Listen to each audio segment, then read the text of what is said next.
Hello, men. Let's get back to Callahan's.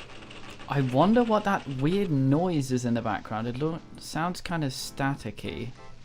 Oh, he's come back. What? I don't think you were supposed to come back. How do I leave? I think we were wondering about this. Enter elevator. Push open the glass doors, ring an elevator. Josie in tow, an elevator arrives and carries you swiftly and safely to the ground floor, where you disembark and stroll up into the greater New York metropolitan area. Okay, so let's talk to this weird dude. Since we have IDs now, or papers. I can't help thinking about how cool it might be to own some form of fake ID. You know, just for fun. They're 2 for 1. Which one do you want? Passport. A passport. I need photos for passports, and I need cash up front, 21 each. That's 42 minus 21 for the big clearance sale leaves 21. You put the money into his waiting hand, which he recounts, moistening his fingers between each bill gross. Satisfied, he asks you for the photographs, which you hand him. You got the photos? You hand him both photos. He hands you both forms asking for name, height, weight, and other facts. You pretend to be Sigmund Kiskolan, and Yoji changes her last name to Hasselblad.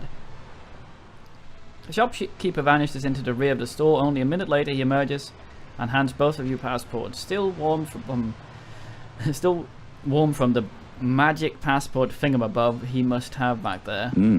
They smell freshly mimeographed. Freshly what? That's real passport stock. That's why that looks so good. You might want to rough those up a little. According to what I put in there, you've already been to Norway and Sweden. Why Norway and Sweden? Makes you look boring. What's the fucking meaning? You thank the man for his assistance and pockets the passport. I don't get to carry my own passport? I'm sorry. Ah, you dig out Josie's passport and offer it to her. That's okay. Would you hold on to it for me? You mutter and put the passport back in your pocket. I believe a limo has arrived. Limousine. See nothing special about. Talk to Limousine. You waiting for anyone in particular? Are you waiting for anyone in particular? The limo driver glances at his watch. Nope. I'm just supposed to go when I get 2 or more hotel guests who want to go to the airport. He goes back to reading an article about doing the perfect 9-point turn. Ah, for fuck's sake. Well, this is our ride, I believe. I'm staying at the Legs and Arms. Are you the airport limo? Yep. You going to the airport? Yes. Yes. Great. You are a hotel guest, right? In a cosmic sense, yes. In a cosmic sense, yes. What do you mean, a cosmic sense? You mean in the sense that the universe is like a vast hotel and we're all guests? Exactly. You don't need an airport, buddy. You're in the upper altitudes already. Damn it. I'm staying at the Legs. Yep. You going? Yes. Yes. Great. Of course. Great. Got your tickets? Right here. So tickets to the driver. International terminal. Got your passports? People forget them. We get to the airport, they want me to turn around and come back. Yep. Right here. Here they are, Mr. Kiskolan. Thank you, Miss Hasselblad. You flash the passport at the driver. He gets out of the limo, opens the door, and ushers you both into the limo's den-like interior. Swank. Yes, look. TV set, VCR, bar, telephone, fax machine. Look, a jacuzzi.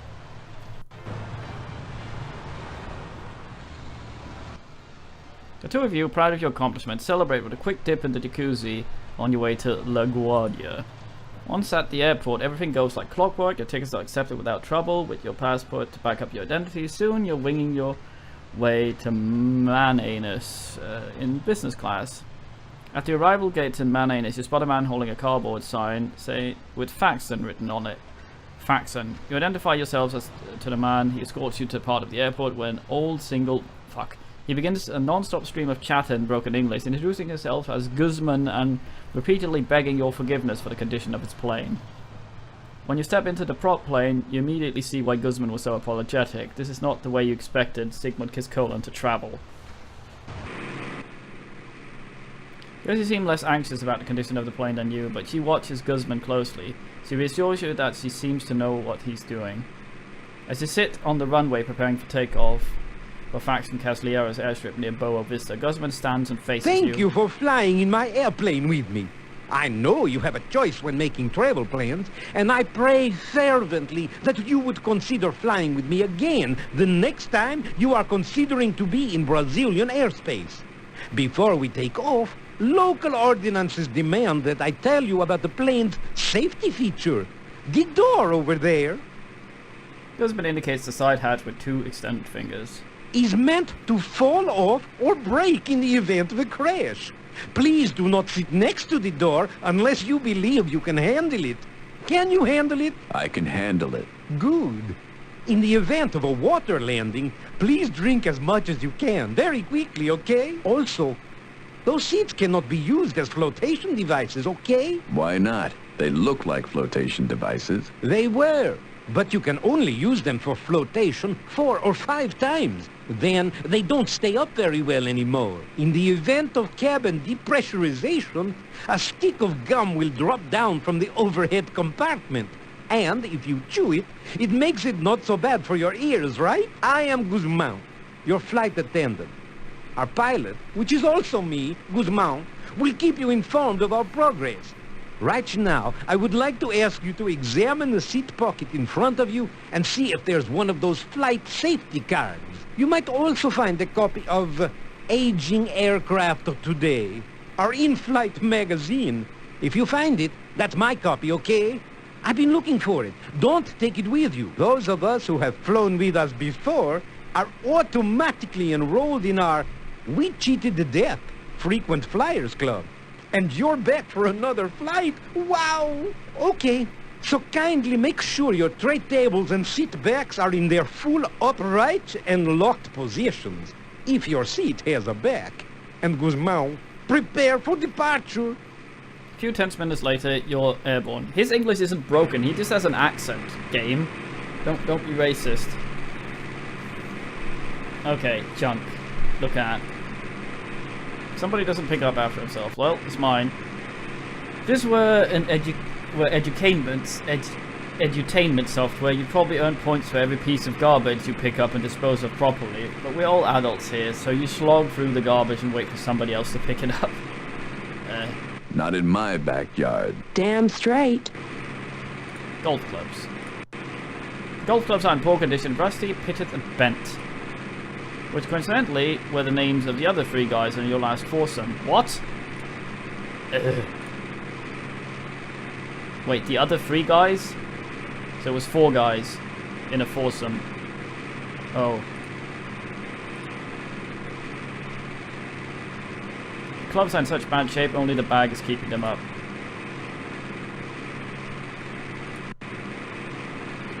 Oh.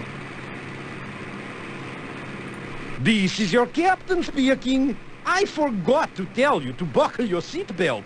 But if you put it on anyway, you can take it off now. We have leveled off at 7,000 feet.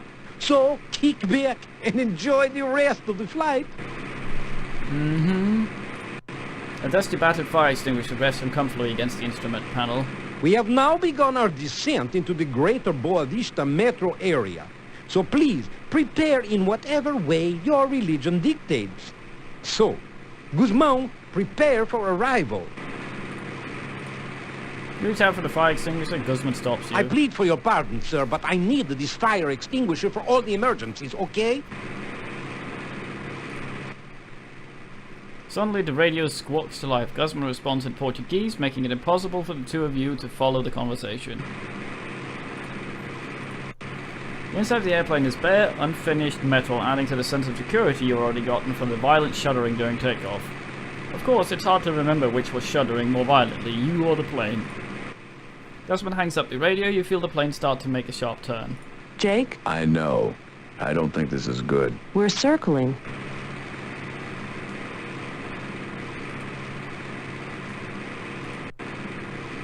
You try and point the blower in your direction and it moves, but slowly, very slowly, as if something very sticky had dripped into it a long time ago.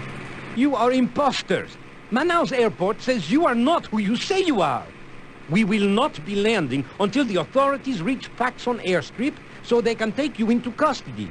Until then, you are my prisoners. You may not make yourselves comfortable, pig dogs. Right. You twist the knob clockwise, the strong aroma of mold suddenly fills your nostril, being your only indication that the blower is working at all.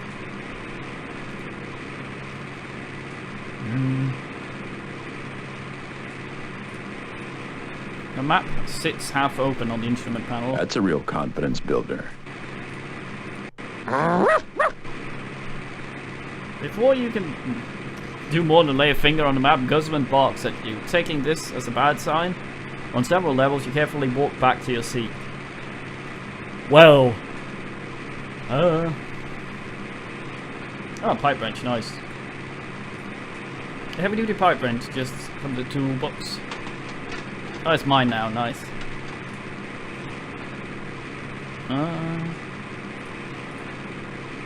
Closed glove compartment.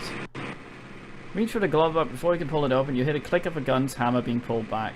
Stay away from my glove box. I've got snacks in there. Immediately back into your seat. A while later, you realize that you're able to clench again.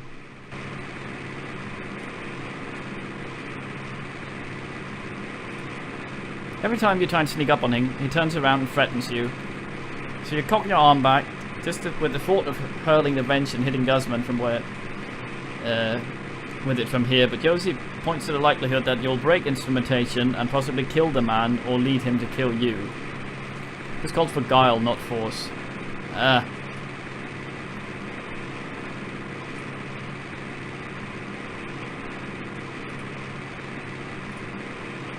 Gingerly, being careful not to touch the exposed wires, you try and twist the bulb. You feel rather than hear a crunching sound that tells you this sucker's cooked right into its socket. You would, but you hate the way glass fragments into your hair. Glass fragments get in, yeah. Navel jelly. The fuck? Large glass of navel jelly, miraculously unbroken, protrudes from the toolbox. What do you have navel jelly out of the toolbox? So is that jelly from the Navy or stuff that goes in your navel? The inside of the airplane, fuck. Looking at the calendar. The calendar sports a faded color photograph of Miss Tailspin of 1981. Nothing happened in the 80s you want to remember. Yeah. The thought of standing right at the edge of the hatch and swinging it wide open makes you slightly nauseous. Let the flight attendant will handle it. You bravely stand up and walk right into the hatch, banging several bones at once and falling backwards into your seat. You grab the metal handle, it seems solid. Hey Josie. Medium-sized crate sits on top of a larger one. Nothing short of a crowbar or a claw hammer will open this crate. Rap on the side of the crate. From within you can hear the famous settling of content occurring that you've read so much about on the sides of cereal boxes.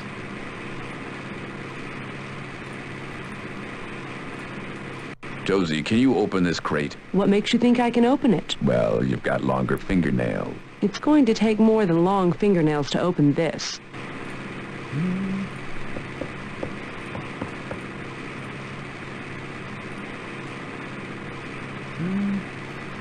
What would be better than is some sort of pegboard with a hook and a tape outline of the wrench. Just wait until you find one of those. Oh.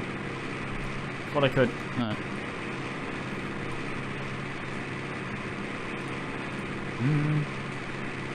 Parachute take. Stopping out the parachute, a half dozen moths fly out. You quickly drop it, realizing this is not the parachute with which you trust your life. If you're going to rub it in, don't bother.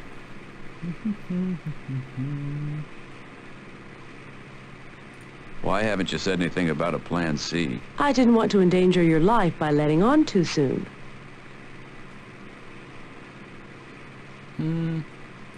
That answer actually sounds good in a Schwarzenegger movie-type way. I mean, it sounds great at the moment, but when you really think about it, it makes no sense whatsoever. I don't have a plan C. Of course not. It was the act of purest optimism to have posed the question in the first place. Cheese shop, right? Very Gouda. We're quite the little chatterbox today, aren't we? I suppose you were predisposed to say that. I've always found you to be quite good at making monstrous jokes yourself. Not at all. My Russian friend Dmitri makes horrendous ones, especially when he's, shall we say, near a bathroom. Oh, cuts the cheese, does he? What? Of course he does. He's fromager by John. Yes, it does. Forgive my pitifully inadequate vocabulary. It's kind of a quadruple one. He's Russian. He's from Azerbaijan, but fromage is French for cheese, and he does it by the John, so he's fromager by John. That hurts. Does it hurt good? No, it just hurts.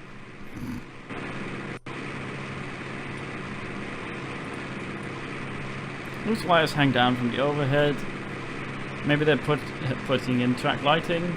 Bob Weiler would approve. Firmly anchored on the wall. You, on the other hand, aren't very firmly anchored if you're going to go around pulling on loose wires with exposed tips. Ah. Scanner. Scanner radio some sort. Turn on. The electronic item is already on, as indicated by the glowing red light. Unfortunately, it only seems to put out static. Well...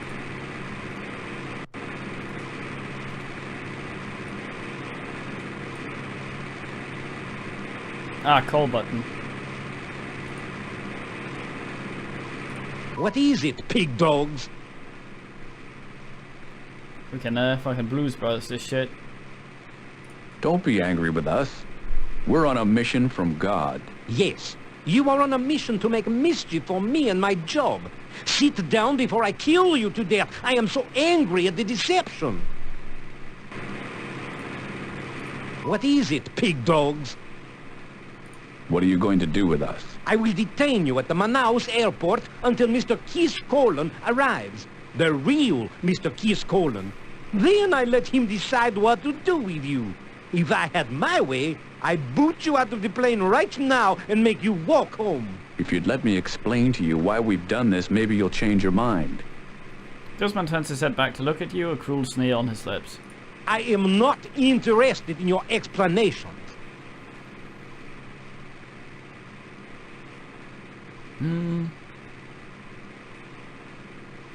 All right.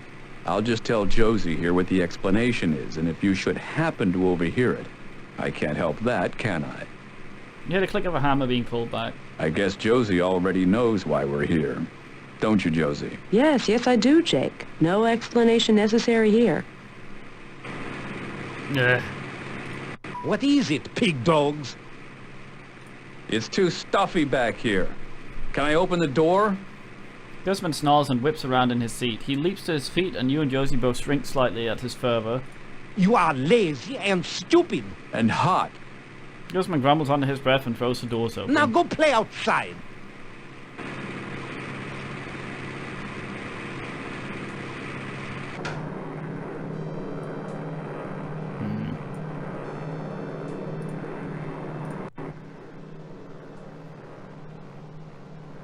Yeah. See what we miss out on because we're not exoskeletal? Who are you talking to? Her. Me? I didn't even hear what you said.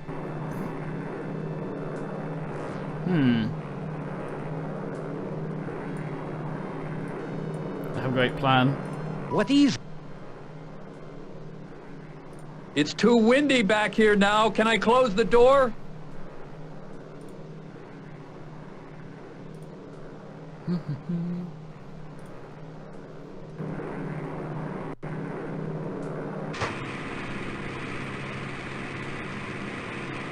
It's nice of him, though.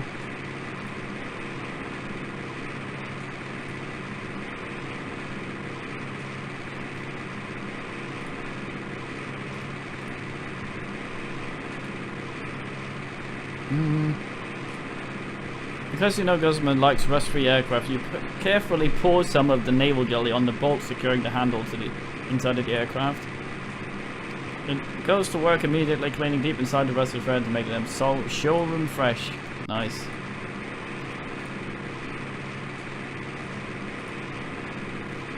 With the rust loosened, you then not slowly begin to turn. After a few turns, they fall off and the bolts skid across the floor, lost among the crates and garbage.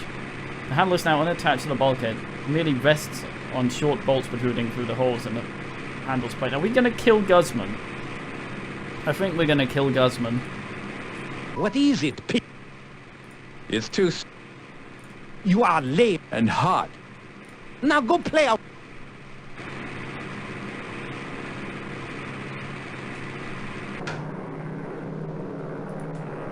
What is... It's too wet.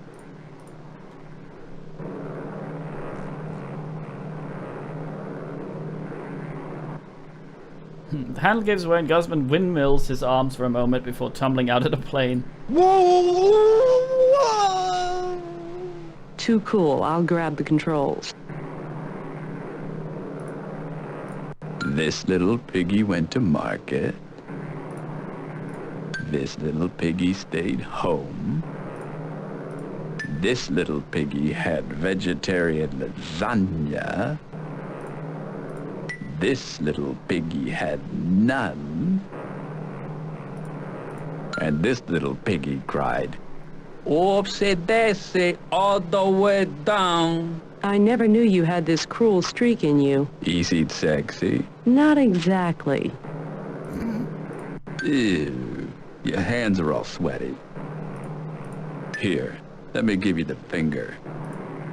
Hey, I have to say, you have very strong fingers. I work out. That's good, you see? It pays off. I never knew you had this Easy. Not a...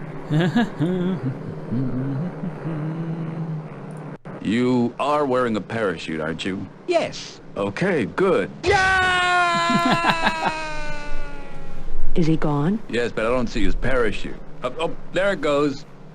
Yeah, he's gone. All right, sit down and hold on. This is going to be rough. I haven't landed a plane like this in... oh, ever. That's right.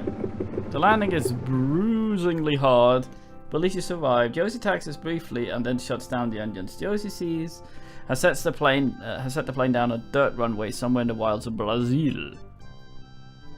Very fine. Can we dick around with his shit now?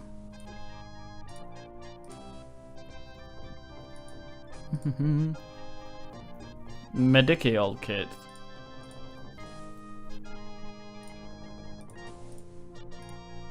You pick up the fire extinguisher, feather light. The gauge indicates that it's empty. Disgusted, you put it back down. Grab the map. Unfortunately, it's a flight map, virtually useless for getting around the forest. Rather than take it with you, since you have to deal with folding it, you put it back on the dashboard. Is there anything else he didn't let us take?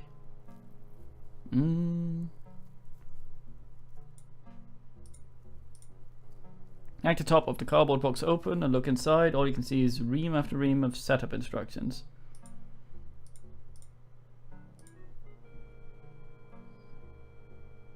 The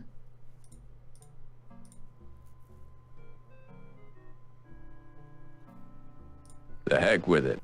Let them uncrate their own Aquameister Pyropontic water distiller cooler. That's telling him. Wow, that was neat. Let's go outside. Oh shit, a man sitting only 10 feet away inside the shack.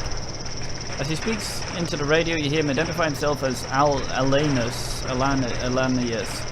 Clearly a national, he was probably hired to run this node of facts and constantly web of Brazilian operation. Kiscolin was coming here? This doesn't exactly seem like the head office. This is true. So what do you think? I don't know what to think, but I'll tell you one thing. What? Don't say this is true. You sound like a Wisconsinite. No, I'm a Flatlander.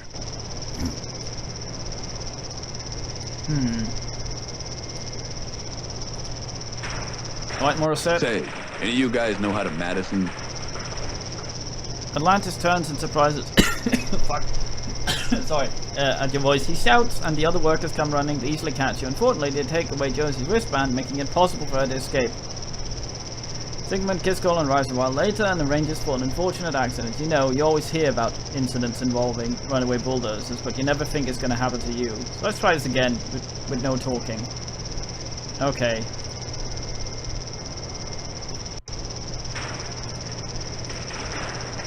It's already on, turning very slowly. In fact, you look at it again in a year, the blades may have made a complete revolution. Nice. If you can't prove it isn't already off, shouldn't you waste... you shouldn't waste your time trying to disprove that it isn't already on, right? Of course. Oh, it's a fifth of old damn grand. Favorite of prom goers everywhere. There's a tattered map on the table. Let's take it. Reach out to grab the map. And he's not being a total thief, sees you do this, he doesn't take it very well, and before you know it, you've been taken prisoner, then Guzman shows up. Official's report says that he was shot while trying to escape protective custody. Fortunately, all of that happens in an alternate time stream in which you actually made that choice. So now let's return to our regular time stream, already in progress. Well, that's, fortunate. These are mine. Cautiously take the binoculars off the windsill and hold them up to your eyes. Survey the area, but you don't notice anything unusual. You replace them on the sill as quietly as you can. What's so funny? Your eyes. Go! You wipe your eyes on your sleeve. Hard to believe you fell for that one.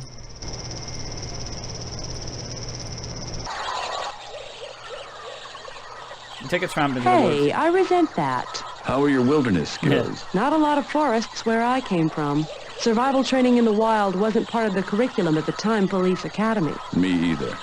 I don't want to get lost. Let's turn back and figure out a way to get our bearings. A tramp into the woods. Right, so we need the map.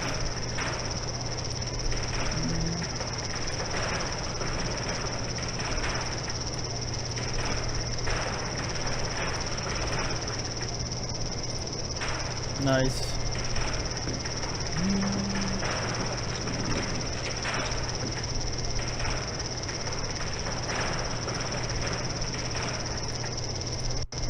Oh, nice. Matches, medicine kit, gauze, morphine. A drop of this would probably knock you out for hours. Save it for special occasions. Can we... You cautiously unscrew the lid of the morphine, then you dip the end of the push pin into the thick liquid and withdraw it slowly.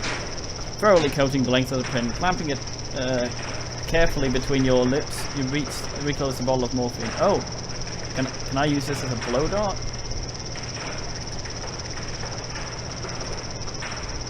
Then you slip the pushpin into the bamboo pole. Warning, you're now carrying a dangerous weapon that can induce drowsiness. You should not aim this at anybody operating heavy equipment. Doing so will void the warranty.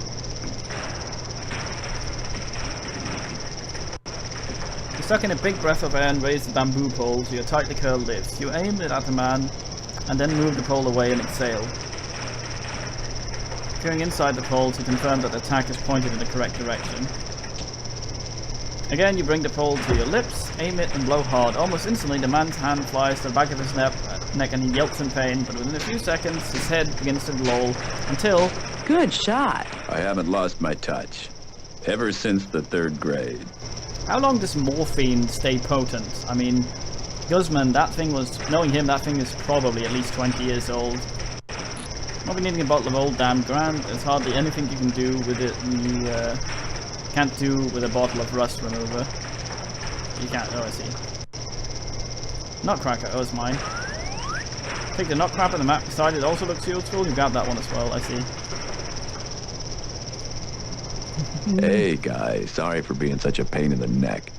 I didn't mean to needle you, but I've always been a little tacky. You sound like an old episode of Batman. That's where I got it from. Fuck's sake. That old wreck is getting a spare tire. It's also the Jeep he's working on. Sorry, that was a Jeep shot. You notice some kind of serial number on the back of the Jeep.